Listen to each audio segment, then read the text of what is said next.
Bien, buenas noches.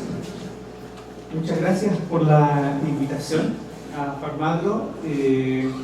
Gracias a ello he podido dar un par de presentaciones, tanto en Piura como en Chiclayo. Y en el fondo, la idea de esta presentación es que muchos de ustedes tienen bastante experiencia en el manejo y control de nematos, pero que la idea es un poco presentar la experiencia nuestra y a su vez recalcar algunos elementos que son importantes para optimizar y para manejar el tema del control químico, pensando que en este momento lo que se está haciendo es lanzar un producto nuevo que, como dijo el colega, es un producto que nosotros tenemos en el mercado en Chile desde hace ya más de 10 años, que llegó en el fondo a complementar las herramientas técnicas que teníamos hace un tiempo, que eran bastante pocas y durante muchísimos años quedando los mismos activos, lo cual siempre causa problemas, ¿cierto? El uso reiterado del mismo activo en un suelo siempre causa problemas de acostumbramiento, entre comillas, o de degradación acelerada del producto. Por lo tanto, la entrada de activos nuevos siempre es una ventaja desde el punto de vista de aumentar la vida media del producto de los suelos. Bien, voy a ir haciendo una pequeña introducción en cada tema para que finalmente entrar en el detalle de algunos elementos que son importantes para potenciar la eficacia de estos productos.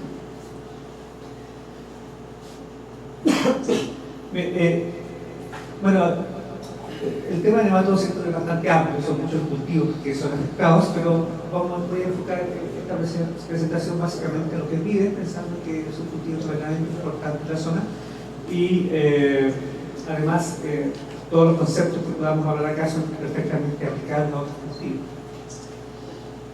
Bueno, para nosotros el cultivo de la vid es tremendamente importante, ¿cierto? Tenemos más de 200.000 hectáreas de vides, de las cuales aproximadamente 80.000 son para consumo fresco. Tenemos alrededor de 120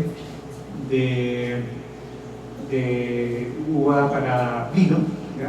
Uva vinífera, y algunos un par de miles de hectáreas con uva destinada a la producción de pisco. Todas con bastantes problemas de raíces, donde los nematos fitoparásicos son sin duda el problema principal. Nosotros no tenemos filoxera, somos un país que está libre de la filoxera, por lo tanto el desarrollo del cultivo en Chile siempre se dio con plantas francas, ¿cierto? Recién hace entre 10 y 15 años se empezó a usar en forma masiva los portainjertos, no tanto por la filoxera porque no la tenemos, sino que básicamente por el tema de manejo de nematos, porque ya era un problema bastante serio con todas las especies que tenemos. Bien, esta es una fotografía que de alguna manera refleja algunas de las circunstancias que se enfrentan los productores de vid en muchos momentos, a pesar de que ellos ya saben, son productores en muchos casos antiguos, la problemática, y sin embargo siempre hay fallas ya sea en la selección de las plantas o en el suelo, ¿cierto? En el cultivo de este tipo de plantas en suelo que pueden estar infectados. Siempre la primera alarma se produce cuando empiezan a aparecer plantas muertas. Voy a poner por acá. Ya. Cuando empiezan a aparecer plantas muertas o plantas con muy bajo vigor, ¿no? Como en este caso, lo cual siempre llama la atención del productor, qué es lo que está pasando acá, y la revisión de raíces nos indica rápidamente que tenemos algún daño. En muchos casos es problema nematológico solo y en otros tantos es una mezcla entre nematodos y problemas fungosos de raíces. Bueno, estamos hablando, ¿cierto?, de esta plaga. Tenemos varios géneros y especies ¿cierto? Básicamente estos vermes, gusanitos, que son bastante pequeños, ¿ya? En promedio miden 1 milímetro, y que son capaces de, en poblaciones altas, de destruir una cantidad importante de raíces, ¿no? Aquí vemos un ejemplo de estos organismos, y aquí vemos una raíz, en este caso es una raíz de cítricos, ¿no? Que está parasitada por uno de estos ejemplares. Los cítricos también son bastante sensibles a algunas especies de nematoparásitos de plantas. Solamente para ir viendo por qué estos amigos son tan complicados, ¿no? Bueno, estos vermes, estos gusanos, se caracterizan porque la punta en su cabeza, ¿cierto? Como aparato de alimentación, tienen este estilete, que es una especie de tachuela o de clavo, que está hueco, con el cual pinchan, rompen tejidos y succionan los contenidos celulares, ¿cierto? Con lo cual van acabando rápidamente con la mayor parte de la raíz absorbente. Aquí vemos otro ejemplo, este nemato, que es un nemato un poquito más grandote, que mide alrededor de 1,5 milímetros. ¿Ya? Este es un individuo bastante importante para nosotros en manzanos, en cerezos. También nos encontramos en vides, en cereales, etc. Un género Platylepus que también se mueve mucho por el interior de los tejidos de las plantas. Bueno, ¿cuáles son los daños que nos están causando?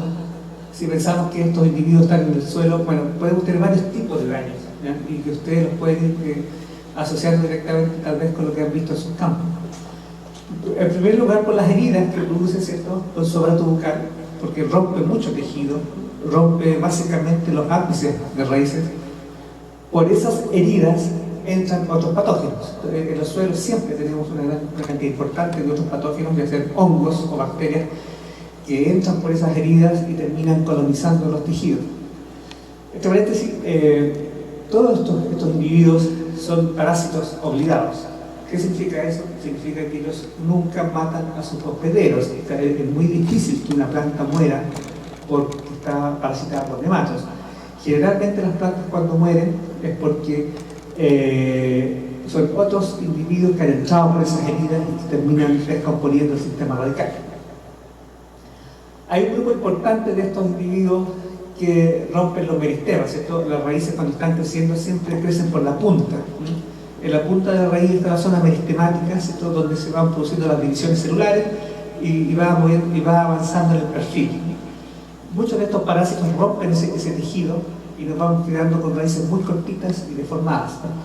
Esa destrucción de los meristemas implica que en general tenemos una masa de raíces mucho más pequeña, y por lo tanto una mucho menor capacidad de absorción de agua y de nutrientes. Y algunos individuos más especializados, aquí hablamos por ejemplo de los nematos del género Melilogine, que forman nódulos, que son los más comunes acá en la zona, son capaces de producir alteraciones fisiológicas importantes a nivel de raíces, ¿no? Son capaces de alguna manera de empezar a hacer que la planta trabaje para ellos, lo cual obviamente aumenta bastante el daño, y ya no es solamente un daño mecánico. De alguna manera la planta empieza a alterar su fisiología y empieza a mandar una gran cantidad de asimilados, y todo lo que fabrica las hojas lo empieza a mandar a la raíz, precisamente a los puntos donde estos individuos están metidos y se están alimentando. Bueno, ante la presencia de plantas débiles, ¿cierto?, con brotes cortos, con racimos más pequeños o con vallas de menor diámetro, una primera revisión de raíces nos va a indicar si es o no debido a presencia de nematos. Nosotros en Chile tenemos alrededor de 5 o 6 especies de nematos distintas, perdón, de géneros de nematos, todos con hábitos distintos y con síntomas distintos.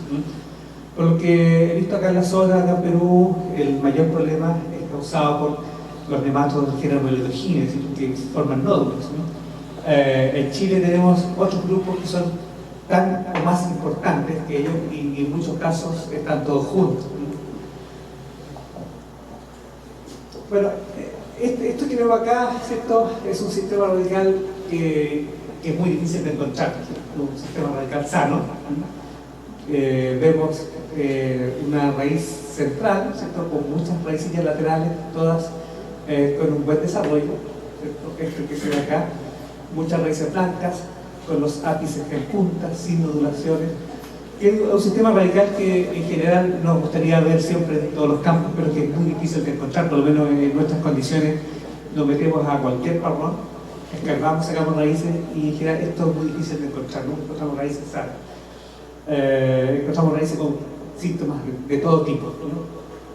Ahora, este tipo de sistema radical lo encontramos básicamente en dos condiciones, ¿cierto? En aquellos suelos donde antes no habían cultivos o no habían vides, ¿ya? Es decir, un suelo que está libre de plagas, y también lo encontramos en aquellos suelos que han sido fumigados, es decir, aquellos suelos que han sido gasificados con productos bastante tóxicos, tipo bromuro de metilo, por ejemplo, y otros gases que lo que hacen es esterilizar el lugar donde se desarrolla el sistema radical. Generalmente en esas dos condiciones encontramos este tipo de raíces. Bueno, cuando hablamos de nematodos, ¿cierto? En general uno tiende a asociarlo con solamente un tipo de nemato, pero en realidad en el suelo tenemos muchos grupos, por lo menos en nuestras condiciones tenemos 15 grupos diferentes con distintos hábitos de alimentación. Pero siempre hacemos una clasificación muy general y los dividimos en aquellos que son ectoparasitarios, es decir, aquellos que están en el suelo, y desde el suelo están alimentándose de las raíces, como este nemato que aparece acá, ¿cierto? Que tiene su cabeza inserta en la raíz, pero que en todo su cuerpo en el suelo. Y están los otros, aquellos que llamamos endoparásitos, que son los que necesitan entrar a la planta, necesitan entrar a la planta para cumplir su ciclo, como el caso de Melodogine, que lo vemos acá, una hembra gordita que está metida dentro de la raíz, o como lo es el caso de este Globodera, que también es importante en papas, Globodera rostoquiensis, Globodera pálida, es un nemato bastante importante en papas, ¿no? Otros individuos como Pratylenchus, o también Ditylenchus tixacis, otro nemato que es frecuente en ajos y en cebollas, que son individuos que se meten a los tejidos y que desarrollan parte de su ciclo dentro de la planta. Bueno, esto es lo que les mencionaba, ¿no? Cuando nosotros realizamos raíces, primero vemos los síntomas y tratamos de, a través de un análisis visual, tratar de ver cuál es el problema, pero a través de un análisis de suelo, un análisis hematológico, que es finalmente la herramienta básica para poder saber qué es lo que tengo y en qué cantidad, podemos encontrar todos estos grupos.